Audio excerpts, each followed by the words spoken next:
Hello, grade 12. In this lesson, I'm going to try to cover how we will use first derivative and the second derivative in calculus to solve problems.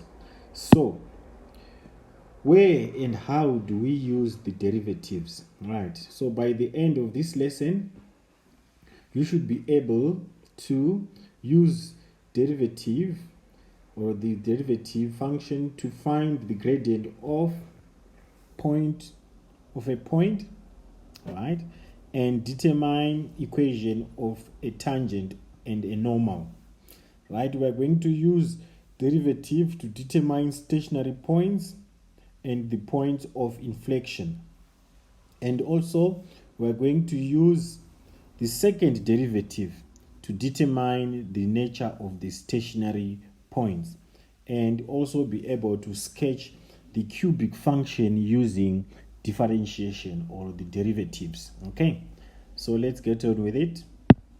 So the first derivative is the gradient function. So when we find the derivative, it can give us the gradient function of any graph. It helps us to find the gradient at any given point.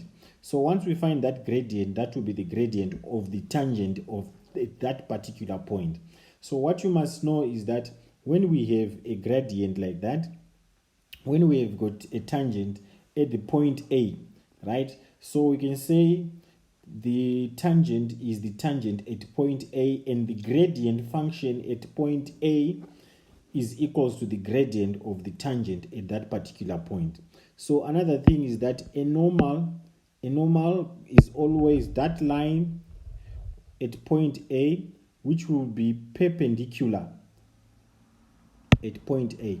So the normal is the line perpendicular to the gradient at point of tangency. So we can say that line that becomes the normal. So we call that the normal. So the normal is always perpendicular to the gradient, like that. Okay, right. So there we go. So the gradient function is always the function which we can use to find the gradient at a given point. All what we do is we substitute the value of x at that particular point, and then we can find the gradient at that particular point. Let's look at an example. Right. Looking at an example, let's say we have got an example where you are given, they say determine the equation of the tangent to a function f of x is equals to 3x squared minus 8x, right? So this is a parabola, right, at the point where x is equals to -1. So the equation of the tangent is y is equals to mx plus c.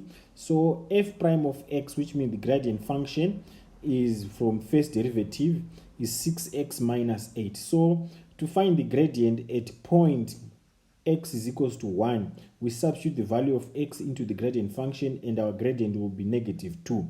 We substitute that into our equation of the tangent, which will give us -2x plus c. Now the coordinates of the point of tangency, we know that if x is equals to 1, then your y will be equals to -5. So the point of tangent is x1, y is equals to -5. So now we can use that. Since the tangent passes through that point, we can say if x is equals to 1, y is equals to -5, we substitute into the tangent equation and we solve for c, the constant, and then you will see that the equation of the tangent to the function f of x is equals to 3x squared minus 8x at the point when x is equals to 1 is y is equals to -2x minus 3.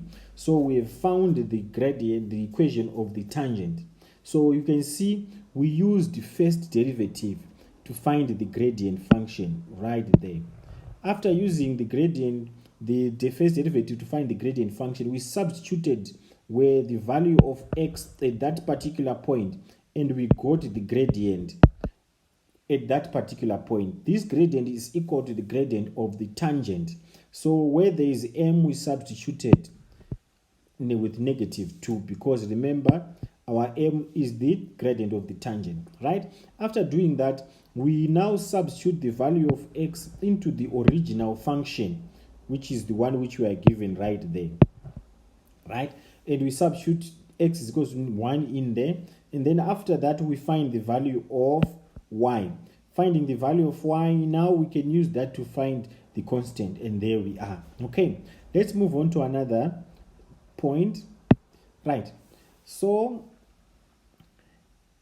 now we're now looking at the point, at the stationary points of a parabola or a cubic function. So parabolas have a maximum or a minimum point. So does a cubic function. A cubic function also have both the maximum and minimum point. So a parabola can have either a maximum or a minimum point, but a cubic function can have both. Are we together? So the gradient at these stationary points is equals to negative, is equals to 0, so which is a flat gradient, which is like a flat surface. Are we together?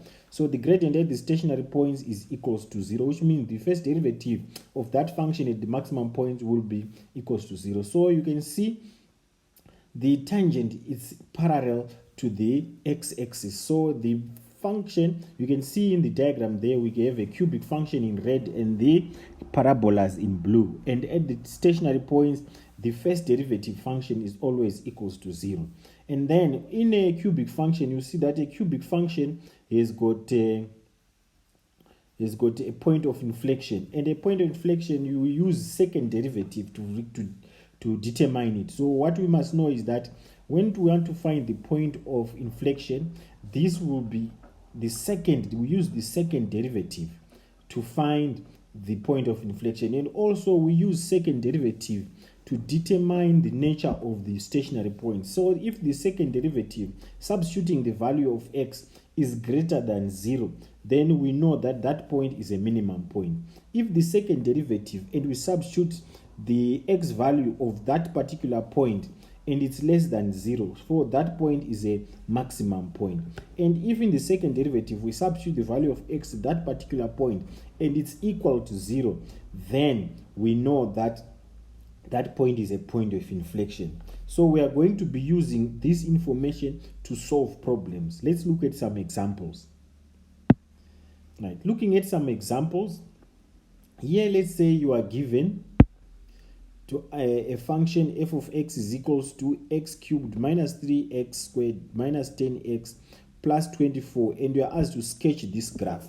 So to sketch this is a cubic function, we first of all have to find, they say here we have to show the intercept, we have to show the stationary points, we have to show the point of inflection. So to find the intercept, y-intercept, we know that x is equals to 0. Substitute into the original function, and we see that the intercept is 0 and 24. Y is 24. Now to find the x-intercept, we put y is equals to 0, and then we use the remainder theorem, right, to find the factors. So after doing that, then you factorize the different factors, you get these factors, right? And then we can see that the points, the x-intercepts will be 3 and 0, and negative 3 and 0, 2 and 0, and 4 and 0. Now we have to find the stationary points, for which we know for stationary points, the first derivative or the gradient function will be equals to 0. So we find the first derivative and we equate it to 0, and then we factorize to find the x coordinates of those 2 points. So there we use the quadratic formula.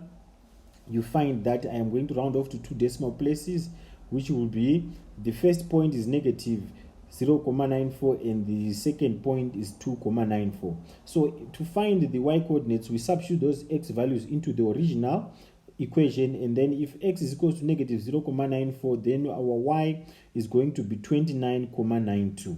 And if x is equals to 2.94, then our y is going to be equals to negative 5.91. So we have rounded all those to 2 decimal places. Right, moving on now.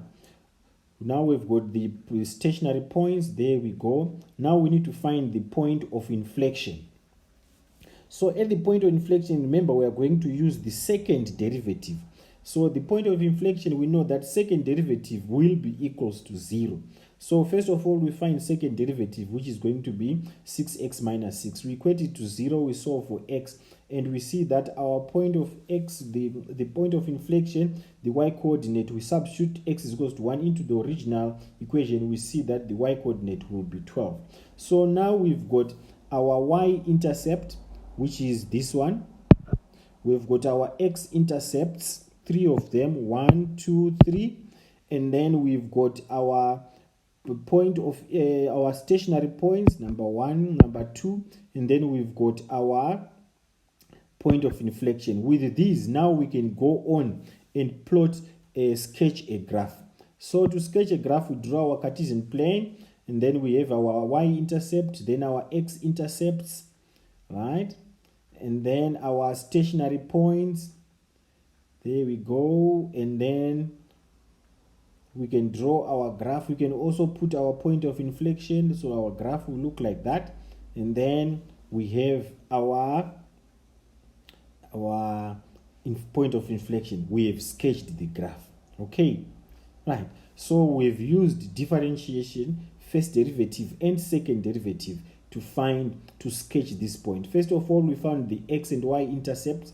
After finding the x and y intercepts, we used first derivative to find the stationary points, and then we used the second derivative to find the point of inflection. Right, let's do another example. Right, another example here, you are given a graph, right? Let's call this graph f, right? Function, right, f of x, right, is equals to x cubed minus 12x minus 16. They say find the coordinates of a, b, and c, and then also find the coordinates of the point of inflection from the given graph. So to find the points a and b, a and c, these are stationary points, so you must know that the first derivative will be equals to 0, which means the gradient function is equals to 0. So we are going to say the gradient function, we find it, and then we equate it to 0, and we solve for x. So since we have got two stationary points, we are going to have two values of x, and then we can find the corresponding y values. So if x is equals to -2, our y will be equals to 0. And when x is equals to 2, our y will be equals to right. So now we've got the stationary points A and C. So now to find point B, we can see that point B already we know point A. Another point to make is that you see point A, which means we'll have two values of point A for this particular function. So we can now use one of the points, which is -2 here. X is equals to -2. Use the synthetic method. We reduce because we've got a factor already, so we're left with other two factors. We factorize, so there we go. So we will have two -2's because the x-axis is tangent to the function. So the b coordinate will be 4 and 0. Now to find the point of inflection, remember point of inflection, second derivative will be equals to 0. So the point of inflection, we find the second derivative, we get it to 0. So for x will be equals to 0. Then we substitute into the original equation, and we know that the y coordinate is going to be -16. So our point of inflection is 0 and -16. Let's do another example. Right. Given a function g of x is equals to x cubed minus 4x squared minus 11x plus 30, they say determine the x coordinates of the stationary points and determine if these points are maximum or minimum. So if they are stationary, we know that the first derivative of the function will be equals to x, which means g prime of x will be equals to 0. We find g prime of x, which is going to be, so this is g prime of x. So this will be g prime of x will be equals to 3x squared minus 8x minus 11. We factorize that, we equate it to 0, and we factorize, we see the factors are those ones. And then we solve for x. we see that the first value of x here, according to my calculations, is 11 all over 3, and the second one is x is equals to -1. So to find if the point is maximum or minimum, we know that we can use the second derivative. If the second derivative, we substitute the value of x is greater than 0, then it's a minimum point. If the second derivative, we substitute the x value of that point, and is less than 0, then it's a maximum point. So in this case, we substitute we find the second derivative, which is 6x minus 8, and then we substitute the value of x, and then we see that it's greater than 0, which means that point x is equals to 11 all over 3. It's a minimum point. And then we substitute into the second derivative the value of x when x is equals to -1. We see that it's -14. So which means our second derivative is less than 0. Hence the point is therefore the point is a what? The point is a maximum point. I hope by now you guys have learned something. So you can use these examples just to see when can we apply, and also from there use them in problem solving. Okay, I hope you were helped. See you in the next video.